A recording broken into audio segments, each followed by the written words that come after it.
Hi everybody, it's Tuesday night, it is 6:30 and we are live. We have a conversation with a very interesting fella. We're going to be talking to Tyrone Moore from Atomic Pools. How are we? Oh, we're good now. God, I'm getting sweaty. You're making me nervous. Well, I love that, Serena. Excellent. Well, it's good fun for you, but not fun for me. So I'm just going to start again because I've just been babbling like a fool for the last couple of minutes waiting for you to come in. So hi, everybody. Welcome to Live 28 with our special guest who has now decided to jump in, Tyrone Moore from Atomic Pools. Welcome. Thank you, Serena. Looking forward to talking with you this evening. Thank you. Now, what are we drinking? Well, little Negroni, one of my Very specials. nice. It's very nice. Well, cheers. I'm on a little sneaky fireball, so there you go. Let's have a quick sip because I kind of need it. I tell you, I could hear you, but for some reason it just wouldn't go live. Well, I don't know, but we did practice. But anyway, all right, let's get straight into it because we've spent 5 minutes talking about nothing.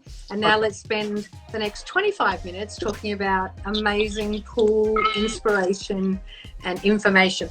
So tell us a little bit about yourself. So primarily you are a residential construction builder. That is your main, obviously, industry. When did you start and when did you break away and start doing the pool design and construction? Well, we've been doing building for probably 25, 30 years, residential and commercial building. And probably about 15 years ago, I decided to set up Atomic Pools with another man, Steve Tomic. He's my partner in this business. And yeah, we've sort of never really looked back. We started up very small and here we are today talking to you. Fantastic. So how many pools a year do you think that you're currently constructing? Do you do the design as well? Do you have input into the design? Yep, we have a company that looks after all of that. They do all the drawings, we do all the engineering, and then we present it to the customer and take it from there. Fantastic. So how many pools a year are you doing? Look, it varies. A good year would be probably one a month. Right, wow. Yep. Okay. But look, we would probably do more high-end swimming pools than the lower end. Just right. Someone's there. So when you say a high-end pool, are you saying is a high-end pool an in-ground, fully tiled, lap pool, infinity edge pool versus a fiberglass above ground pool? Like, can you just explain the levels and what your company actually does? Yeah, that's exactly what we specialize in. Concrete swimming pools. The fiberglass ones we don't have anything to do with, but we would do a fully tiled pool, in-floor cleaning, solar heating, gas heating, spa, pretty much a hamburger of the lot. That's that's sort of what I aim for, but we will do a cheaper pool if that's what people are after. Yeah, right. So if you're wanting to cut some costs, because obviously pools can be 20 grand to 200 grand. I mean, obviously you've got the bells and whistles and it's how long is a piece of string. So we won't really get into the costing so much, because from what I'm led to believe, and when we work with our clients, if the pool is 3 meters by 4 meters, like a little plunge pool, versus 25 meter lap pool by 2 meters, obviously the cost is different, but the actual, maybe the overall cost is not that significantly different, because you still need your plumbing, your digging, your tiling, your filtration system, so your cleaning system. So you could be doing a small pool versus a massive pool and the price probably doesn't really equate. Does that make sense, or am I wrong? Look, yes and no, but the quantities with the concrete, the steel, the square meter rates expand, and the more, the larger it gets, the more it sort of will cost you. No, okay. So when you're designing a pool, what's your, like for the design element, what's the focal point that you sort of tell your clients? You know, is it obviously the size and location of the block would predetermine to a certain point the actual size, orientation of the pool. So which is the best way for a pool to face so that you get maximum sun, no wind? What's your ideal orientation on a block? It's better if there's not a lot of trees around, so then it's a lot less maintenance for the client. Right. But really it's the particular size of the block, the sun, but then a lot of people do want in the afternoon have a little bit of shade. Right. So you sort of try and, you might have the deep end in the sun and then the shallow in the afternoon, hopefully, in a bit of shade. Right. Because Okay. people like that. So, In Australia, we've got such extreme heat, people get very burnt. right. So I guess the nature of the block, the slope of the block, the orientation of the block is going to naturally determine where the pool can go, for one, and then obviously then you can work out how you want to place it and what end is what based on the sun orientation and the protection from the elements and stuff like that. Access is a very big problem we have, because obviously a lot of people will say, look, I want to build a pool, but I've got a house and there's no access. So sometimes we may have to go through adjoining properties, get permission to take fences down and get access, etc. Are you finding that, like, the regulations from council are never ending with the changes? Like, what is the biggest hiccup when you're going to kind of present a pool design to council for approval? What are they flagging these days? What's the safety requirements that are required before you can even start digging? Councils are actually quite good in the swimming pool area. It's the main problem is really you need to get your soils tested to determine if we've got rock or sand or clay. Councils don't really have that much to do with it, which is quite good. The only part they have really is the regulations of the pool fences. Right. Which is our mandatory thing. You have to register the pool, and every 3 years they'll have to be certified. Okay, but is that new? Because when did that come into play? Because I didn't think it was every 3 years. Is that a new regulation? It's just coming now in Victoria, and they all have to be by the end of November. If you've got a swimming pool, you have to have it listed by the council, but they reckon it's going to take 3-4 years backlog before it was certified. Well, but is that new pools or is that existing pools? Like, existing pools need to register and they're going to be checked every 3 years? All existing pools now have to be registered. Yep. Right, okay. Because of the baby. Yeah, everyone's worried about because of the baby. What did you say? Because of the baby. Watch out for the baby. Yeah. So what is it? Because you can't, like, I mean, if you've got someone next door and they've got a fence and then they've got a paling fence, they can jump over that fence. So then do you have to blue board your side, their side? What about trees? Because people could climb trees to still get over your fence and fall in a pool. And a baby could climb a tree. Be nearly a metre, it's 900 away from the fence because it's a climbable object. Right, okay. Yeah, it's quite, look, the laws change every year because obviously more and more children have died. But I think in Victoria, I think we might have had last year, I don't know if we had any, I think it was only in Queensland there was a couple of deaths. In Victoria, we had no deaths last year. Well, maybe they've got more pools per capita, so therefore maybe the statistics go up just based on the fact that every second person up there who are living the free and easy life while we're all in lockdown, they've all got a swimming pool, haven't they? So maybe the statistics are higher based on the volume. It's mandatory now to register a pool by law by the end of November. Even if it's an old pool, it has to be registered. Okay. So what's your preference in regards to when you're filling up the pool with water? Because obviously you can do a chlorinated pool, you can do a mineral pool, there's magnesium and there's salt water. Can you give us the pros and cons, maybe some costing or the pluses and minuses about each of those different types of water? The minerals obviously is a lot more expensive to the product is to put in the swimming pool. Right. But personally, I think the salt weighs out all of them. It's the way to go. So we just had a comment, just not to cut you off, but we've had Dan Wells who's just suggested that you use vodka. So yeah, that's an expensive filler. Thanks, Dan, for your input there. It's great. All right, so the magnesium. Sorry, so go on. So personally, I would try and steer the client into a salt swimming pool. Right. Because you'd probably put in 10 to 12, 15 bags for the setup, and that will pretty much last you. The next year you might put 1 or 2 bags in just to top it up. The pH levels and all that automatically do your acids, your self-chlorinates.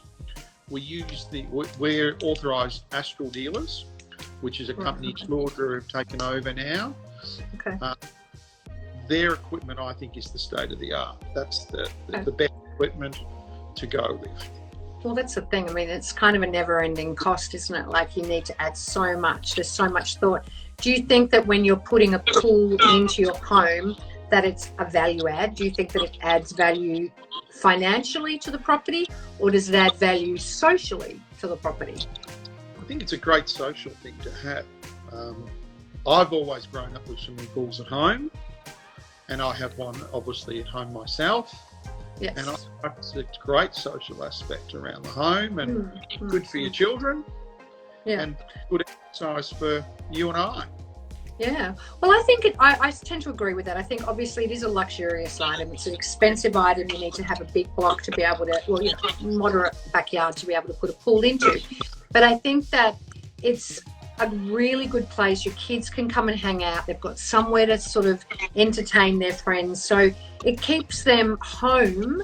Well, back in the old days, pre-COVID, I know, but it keeps them home more and it keeps them entertained. So I think that it is a value add based on social interaction. But do you think that it really works when you're selling a house if you put a pool in? Do you think people are looking for houses with pools? Some people want to look for a house with a swimming pool. Right. I wouldn't say it's adding value, but I think particular people in a young family like myself, I want a house with a pool. Yeah, right. So it's not necessarily adding financial value, but it's just, if you want a pool and it's there, then you're searching for that particular property. You want to buy a pool, but I don't think you're going to pay extra for the pool potentially. No, it's just going to be part of it. It's kind of just, we're never going to really know the answer to that, I guess. I think it's a bit of an open-ended question because a lot of people want pools. I love them. So what about the swim jet pools and like a plunge pool? So if you've got a restricted amount of space and you want to put a pool in, then would you do an oversized spa and put the jets into a plunge pool, or would you keep that small pool as a pool? Look, my experience with all these swim jet pools, we can build them, but I think for the cost for my company to build it and make it out of concrete, put all the equipment in, you can buy a swim jet drop-in system. That's what they specialise in, that you can have them above ground or below ground. You put the retaining wall in and you drop them in. I think they're fantastic if that's what you're after. Right. But for us to build you one, it's a very expensive exercise. Right. Yep. For the spa jets or for the swim jet pool. The swim jets. Okay. Yeah. Okay. And what about just a regular spa, like an in-ground spa? If you don't have a lot of space, would you make it a plunge pool or would you make it a plunge spa? Well, it's the same sort of thing, really. It's more, yeah. I would. Okay. We can do them, no problem. We do them all the time. Okay. And what do you see? Like, what are the trends that you're seeing with your new clients and the history of? Yeah, I was going to say Infloor Cleaning is becoming very popular now. Instead of robot running around the swimming pool, obviously it's a lot more expense, but a lot less time you have to be out at your swimming pool looking after the robot. because it's a big responsibility, isn't it? I mean, I know we're talking about a big ticket item. We're talking about something that, you know, in Melbourne, a couple of months of the year, if you're not a winter swimmer and you're going to have it heated up, which is once again costly depending on how you heat it. So, I mean, the maintenance and the cleaning and it's a big responsibility as well, isn't it? Yeah, look, we find from October to March we're in the water. I mean, we've been in the water here since in September, but we've got gas heating. But without so how long does it take to heat up a pool, like a regular sized pool with gas heating versus solar versus electric? Electric, I wouldn't recommend. It's very tight. Like, if you say you want to have a spa tonight, you really need to wait 24 hours for the spa to be warm with the electric systems. Right. Okay. But if you've got a gas one, in half an hour to 45 minutes. Wow. Okay. Yeah, the spa will be warm. Okay. All right. So that's good. Definitely, if you've got gas, even in rural areas, we advise the customers to put a gas bottle in. Okay, perfect. And what are the trends moving forward with the colours of tiles for pools? What's your most popular pool tile that you're putting in at the moment? I would say myself personally, pools that I like is white. I love white pools. Yeah, I agree with that. White pools just because of the colour. It's the best blue. Yeah. But look, we do quite a bit of blue, like a light blue tile with a light grey. They're quite a very easy pool to keep. The whiter pool would be probably a little bit more difficult to keep because of the grouts, but very good looking pool. Yeah, they are a good looking pool. And I know we're going to have a quick look at your pool in a minute, which is behind you. And we can sort of show everyone what you've done there. But I tend to agree with you. Like, I just love the fresh white pool.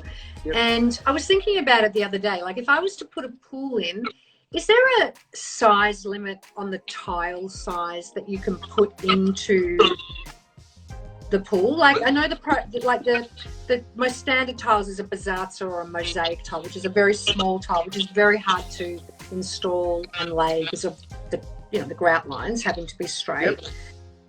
But I know we've obviously got the curves of the pool. But what's the biggest size tile that you can actually install on a concrete pool? It's a very, very good question. Because we've really probably only done the 20s or the 50s. I've never really done, on Waterline we've done bigger tiles. Yeah. But in the actual pool, we've only done swimming pool tiles. Yeah. That's a very good question. Well, I had a thought this morning when I was thinking about, obviously what we were going to talk about, and I thought if I was to design my own pool, regardless of the size, I would love to see like a 7.5 by 30, so a ruler size. But I know you're going to come into trouble with the curve of the pool. But I was just seeing if there was a ruler here, like a 30 centimetre by 7.5, or a 15 centimetre rectangular tile by about 5 centimetres. Would that work? You can do them, but the problem is going to be the corners where the pool meets the walls, joining them. How you do the cut. But look, I would say you would be able to work around it. Yeah, I would like to see that. And another product, which seems bizarre, it seems like I'm just asking all the questions here, but I just want to kind of know, can you do marble? Could you do a marble tiled pool? Full marble interior. Yes. Well, because I'm just thinking, if you're going to go for it, like, what's the most ostentatious but yet kind of classically refined interior of a pool? You could do like a beautiful herringbone Carrara marble. I mean, it's going to get lost in the water, I know, but I was just thinking, if the budget was unlimited, can you do a marble herringbone natural pool? As long as you've got the money, you can do anything. Well, that's the rule of the world, isn't it? The other thing that we haven't discussed is the LED lights. Yes. Now, how they all rotate in all the different colours and that. That's a big thing now, because the old lights used to be just the normal bulb lights, and there'd always be problems. And you go to you probably remember you go to some of your friends' pools when you were younger, the lights wouldn't work. But now we've got all these new LED lights. You can have them red, pink, green, whatever colour you want them, or you can have them like a strobe light. Yeah, right. They're a very big thing that people are doing now. And what happens if one of those blows, bursts, whatever, doesn't work? Do you have to drain the whole pool to replace a globe, or is there like a amount of years that those LEDs are going to stay in action for? Like, how do you change a globe in a pool? How do you do it? Well, there's 2 screws. When you don't touch the water at all, and the actual canister is a sealed canister. You pop the canister out, and normally we leave enough cable to bring it to above the water level, and then you can work on the light from there. Fix it, put it together, and then put it all back together underwater. So you don't have to drain it? No. Okay, well, there you go. Yes. There you go. I learned something. So we're seeing a lot of pool designs that are being very, very architecturally and very well engineered, where they are forming part of a basement, or, you know, if you've got a house and it's got a basement, and you've obviously got that angle going into the ground, and then the pool is half underground but on the first level. So when you're in your basement, which could be a theatre room or a bar or a study, you're able to see straight through the pool with a glass wall. So, I mean, that's a very expensive way to design and install a pool. Have you ever done any of those? I've been involved in them, but I haven't actually done our company. I couldn't take you to a job but I have been involved in them. Yes. I just kind of. I mean, I've been into a few houses with them, and just the reinforcement of that glass. It's such a beautiful look to be able to see the water. But I don't know whether it's so great when you've got people bombing and you can see all the swimmers going up. You know, like, I mean, you've got to be pretty careful with who's swimming while you're in your office or in your theatre room. It's privacy. It's a toughened double glass that we use, but it can be done. There's no problem in doing it, as long as it's engineered correctly. It's they're quite easy to do. Yeah. So, what's the biggest pool that you've ever put in to a house? Oh, that's a big question now. Probably, around 25 metres. Okay. By what? Like was that a lap pool, or was it like about 5 metres? Right. Okay. Well, that's pretty big. Yeah, it's a big pool. Yeah. Wow. Yep. Amazing. All right. Yeah. So, do you want to? I don't know if anyone's got any questions. I mean, if anyone's thinking about putting a pool into their home, when is the best time of the year to kind of contact you to start thinking about the design, the materials, getting your permits, blah, blah, blah? What's the time frame from start to finish? Look, normally by the time you contact us, we'd obviously need to get some soil tests done, do a site inspection, then get it drawn up. Then once we've got working drawings that the client's happy with, then we'll get the engineers. So that will probably take around a month, roughly, approximately. Okay. And then from there, look, to dig the pool, normally we can dig a pool in a week, steel fix it in another week or 2, including the pre-plumb, and then get it up to concrete. And then we normally let it cure for around a month. Wow. And then you need to let it cure, and then organise all your filtration and start putting it together, tiling, etc. Okay. Just had a question from Illuminated Baluster. Do you guys design the surrounding? I think that's the only question. So do you mean Illuminated Baluster? Do you mean the surrounding landscape, or do you mean the coping tiles and the paving around the pool? Can you just clarify that question? But obviously, between the two of us, we're able to design all of the surrounding area, the alfresco. Yeah. Got landscape designers, and I'm sure obviously you've got input onto that. The areas, yes. So I know, like, we've got a job coming up, you and I, for a client where I'm designing all of the alfresco area, the kitchen, the barbecue, and then obviously the pool orientation and the design. Tyrone and I are working together on that. So between us, yes, we can do all of the external design. Obviously, we've got landscapers. It's got to be, answering that question as well, it's got to be a cohesive flow from interior to exterior as well. So when you are designing your outside area, you want it to be seamless. You want it to kind of flow through. You want to look out through those glass doors and see that beautiful pool. So be mindful of what's going on inside as well when you're designing outside. Would you agree? Yeah, well, that's what I was about to say to you. We specialise in getting the coping tiles made to match the exterior paving, because a lot of times you walk into a shop, you'll see a coping tile, but then you have to have it in that particular colour, and it's normally sometimes something not that you like. And then if the client says, I love this beautiful grey tile, I'll say to you, no problem, this is how many we need, and then we can get them made and do a nice drop down, 50mm drop down to the interior. Yeah. Which is good, and then it all flows. That's nice. Yeah. Do you do very many pools that are kind of that Hamptons, American Hamptons style, where they've got grass right up to the edge of the pool? Not really, not a lot. Most people will either use deck it or they'll pave it. Right. Okay.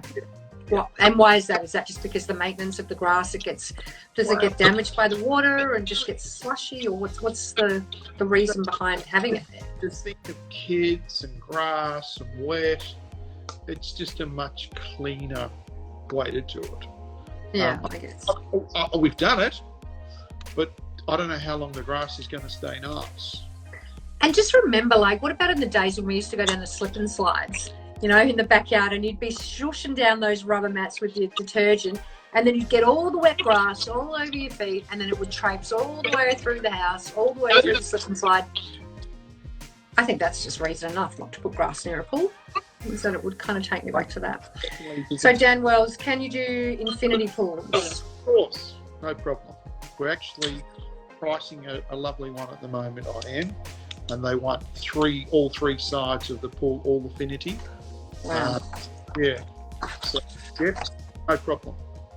Okay. All right. So can we see the pool that you have designed and you have constructed that is in your home, so that we can actually see what you like? We can have a little look. Hang on. There's one more question, Tyrone. Hang on. Sorry to jump in. Have you seen the Illuminated Baluster pool fencing? No. No, but can I check it? We can check it after this live for sure. Illuminated balustrade pool fencing. Have you seen that before, Tyrone? No, look, most of the pools I would say that I do would be frameless glass. So. Okay. Sounds interesting though. I'll have to have a look at it for sure. No. On Instagram, yes, I will. Right. I'll have a look. I'll definitely have a look, and I'll message it through to Tyrone so that he can have a look, because we know how hopeless you are on Instagram, because we witnessed that at the start. Well, no, it wasn't. I could hear you, but every time I pressed accept for some reason, it wouldn't click on. Anyway, I'm very sorry. That's fine. All right, so let's go and have. Oh, it is frameless. He's saying that it is frameless. So his illuminated balustrade pool fencing is frameless. All right. Well, we might need to check that out. Yeah, it sounds interesting. Sounds really good. Thank you for letting us know. I'll have a look at it for sure. Okay, let's take a look at your pool. I want to see. Look. This is my backyard in here. How's that look? That's a white pool. Yeah, it's not good with technology. Okay, so the beauty of the white pool. So some people get a little bit confused with a white pool. Obviously, when it's a white tile, the water makes the white tiles throw off this beautiful, cool blue effect. So even though the tile's white, the pool is still blue. And that's a lovely little beach area there if you've got young children, which is a great idea, I think, in a swimming pool. That's a good tanning zone right there. I love that. Just where you can just sit, and then sip on a green. Children can sort of sit there, and it's quite good. I really like it. So can you just put the camera down a little bit and just slowly just kind of show us. Okay, so you've got beautiful palm trees at one end. You've got your rendered block fence. All right, you're just going to have to go a little slower. Just go down a little bit. Down. Yeah, perfect. Okay, so then you've got your frameless fence. So this is completely visible from your kitchen and family area. So I imagine when you walk into your house, it's just on full view, so it becomes such a beautiful feature. Well, Yeah, it's good. I can step you back actually and sort of give you a bit of an idea. Because at the moment we're just seeing a fence, which does not look That look a little bit better? No, Not really? no, it doesn't. What about that? It's a good party zone. Oh, now we're kind of sideways. Yeah, look, it's good. Look, Well, sideways is quite a good thing, really. Yeah, that's good. All right, now stop. That's it. Perfect. Okay, so you can see it. So it is such a feature. So I guess for your house, it's a focal point. You're walking through. It's all open glass, and that is a key feature of your home. So that's amazing. It is. It's a great, and I think it's a very important thing to have it as a key central part of your home. Okay, so we've just had a comment from Surface Design Studio. We love our pools at SDS in Williamstown. So that is good. So yeah, I mean, I'm a fan. I'm kind of a fan of a pool. I think they're a good little thing to have. Like, how nice and relaxing, and barbecues. But they're expensive and they require maintenance. They So I require guess that's kind of good. maintenance, but look, if you've got the right equipment, Yeah. makes life a lot easier. Yeah, definitely. So I guess just to kind of recap, unless anyone has got some questions, I'll just give everyone a couple of minutes just to kind of jump in with questions. So the main decisions to be made when you're designing or thinking about designing and constructing a pool is considering the natural landscape, the orientation of the block, because obviously the size of that's going to determine what you can do, and whether or not you want to walk into your home and see that as a feature, or whether you want it tucked off to the side and it's just a sideline. So your sight line needs to be considered as well. The only thing is what I would say to you that I think I like personally, if you've got young children, even they're big children, if you're in the kitchen area, I always like to still have one eye on the people. Doesn't matter if they're young kids or big kids. I like to be able to see whoever's in the pool. Yeah. Keep an eye on them, because I'm in water, obviously, it's dangerous. You know, so I think that's a very important part. If you can make it part of your house, that you can have visual contact, I think it's a great thing. Yeah, I think that's good, because otherwise you would be stressed out thinking about who's in there. As you said, small kids, you do need to be able to see it. So that's a good point. So if you're thinking about putting a pool in, think about how you live in your home, how you work, and then does your block of land allow you to be able to put that pool where you can see it, so that it is a safety and a feature as well. Yeah. So there's a lot to consider. It's not something that you just kind of say, hey, I'm going to put a pool in, let's do it tomorrow. You've got to consider a lot of different things. Illuminated Baluster just sent some images through. Fantastic. I look forward to seeing those, and I'll forward them on. So yeah, lots to think about. So what do you think the future of pools is? Are we keeping rectangular shapes? Are we going kidney shape? Are we going circle? What do you think? What's the projection? Listen, we've done everything. There's a beautiful Art Deco photo I have on the Instagram there we did.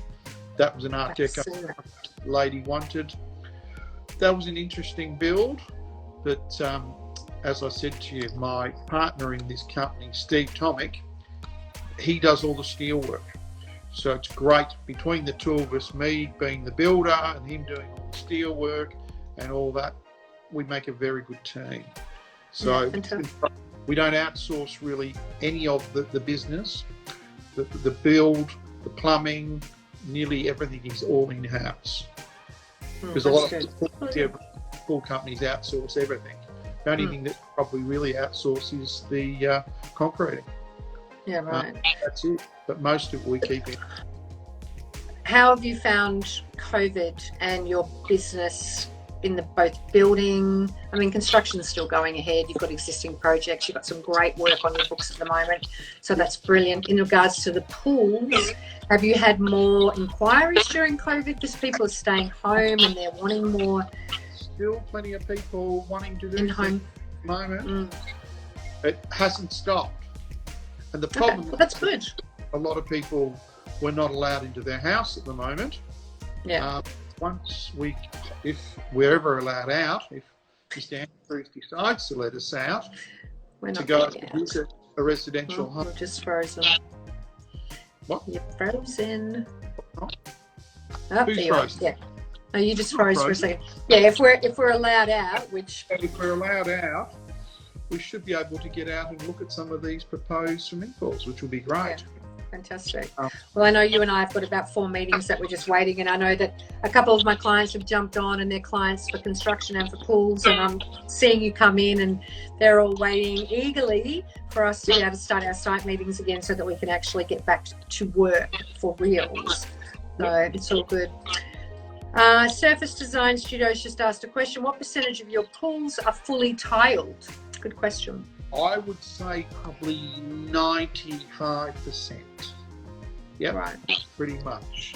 As I said to you, we probably would do people that want a spa, they want solar, they want gas. So normally, look, it's probably, you'll save yourself about 40% if you don't do fully tiled swimming pool. But I think That's a lot. That's a lot. That's a lot. No, only of the tile, not the swimming pool. 40% of like the tiling. It would be 40% cheaper than tiling. That's all. Okay. If you were to do a trowel interior finish, but I personally think if you're going to build it and do it properly. The fully tiled pool is a much better. Of course. Softer underfoot, better for the bathers, the whole thing. Okay, all very good. Are you allowed to be plug? Are allowed to be plug? Are allowed to plug? I need to rewrite that. I'm not sure what that means. Allowed to be plug. Not too sure what that means. But okay. So there are ways of cost cutting if you need to. Let's say someone comes to you with their wish list and it's a fully tiled 25-meter pool with magnesium, solar heated, gas heated as well in case you want both options, with LED lights, and let's say that the illuminated balustrade frameless lighting, we've decided that that's a go as well. I always say to my clients, start with the wish list and then pare it back to see where you're going to be. And even with the solar. Right. I know this is now. Surface Design Studio. We were responsible for Jonesy's split home swimming pool. Okay. Yes. Well, yes, we can plug. We can do a cross plug. That's fine. So there was a friend of ours has got this amazing swimming pool, which is half underground, forms part of his indoor basement nightclub bar, and you sit along banquettes and you watch the pool through glass. And yes, that is stunning. So thank you. Yes, that deserves a plug. Sorry, Tyrone. That's right. No, so look, I think put everything that you want, and then you can always pare it back. As I said to you, the solar, we recommend you do 150%, but you can bring that back and make it 100% to save costs. But the pool will heat quicker if it's 150%. Right, like got it. Yeah. Okay. What's your dream pool? Colour, size, and shape?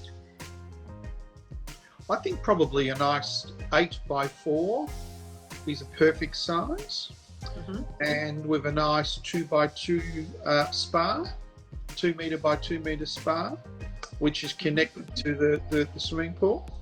Yeah. Beg your pardon? Yeah, I think that's a beautiful size. Very manageable, in-floor cleaning, with all the bells and whistles. Yeah. Have you ever done a spa that's got a glass wall that forms part of the pool so that it's actually see-through rather than being a tiled stepped wall? So it's just a sheet of glass as a separation? Yes, we have. I think that looks quite good too. That looks quite good. Yep, some of the infinity pools, if down in Portsea and that, they're done exactly like that. They put the glass in again, so you get the view. Full view. Okay. All right. Well, that's good. I think if I had an unlimited budget and a really big backyard, I would do a round pool. Yep. A round white penny mosaic, so little round white circular tiles Yep. white round pool with a nice thick edge, and then a circular spar that kind of just overhung it. So it was a little bit architectural. So this is in the centre of the pool you're talking about. you can put it in the center, and you can even have like a lounge section that's half submerged in the middle of the pool, like a little ledge. Well, let me tell you, when you're ready, we'll build it. Yeah, right. Well, I'm going to need to get myself a little house with a little backyard before I can do that. But anyway. We can organise it.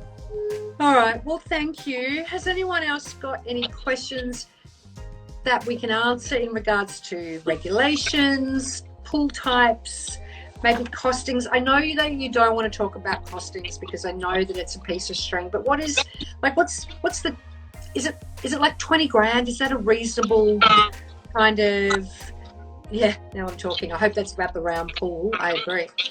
Can you do a pool for 25 grand? No. In ground, No. with a tile line and a concrete spray base? No. Okay, good. All right, well, there you go. 45 grand? Listen, you could probably do a very basic pool, waterline tiles, no infloor cleaning, sort of around the 50, sort of 60 mark. Okay, all right. But all right, and obviously, very basic. It wouldn't have all the bells and whistles. It'd have I'd run some quite good equipment with it, but I don't know if it wouldn't have everything. okay, no, that's fair. And I'm not trying to pin you down on a price. I just thought sometimes people don't really know anything about costing, and it's good to kind of, I guess, set a parameter that you really do need to spend that sort of 45 to 50 as a jumping off point to get something, basically. Really get you much in a pool. That's really okay. Most, Right, I'd say probably the cheapest pool we've done is around sort of 65, 75. And it's a very plain pool. It's fine. Yeah. But it is a concrete pool. There's nothing wrong with it, but it's an entry level. Yeah. Well, it still cools you down on a hot day, doesn't it? So yeah. The problem is is all the glass fencing, if it's frameless, it all adds up, and then you've all got the other stuff around it. It just goes on and on and on. It's not just the pool you've got to think of. Yeah. What else goes with it? A pool boy. Well, I think we probably could organise that, couldn't we? I think if you're getting a pool, you got to have a pool boy, don't you? I mean, wouldn't that just make it so much more fun? Anyway, maybe on that note. All right, so if anyone else doesn't have any questions, Tyrone, thank you for jumping in tonight and saying yes. I know you were a little half and half about it, and I'm really grateful that you did say yes. So it's interesting. I mean, it's just part of design, part of thinking about what you might want to be doing if you're building a home, and just to obviously factor in the cost and.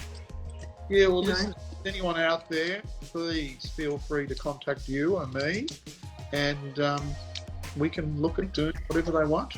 Give them some price, ideas, and hopefully get some business. Yeah. Perfect. All right. Well, thank you. Well, I'm going to let you go and finish your Negroni.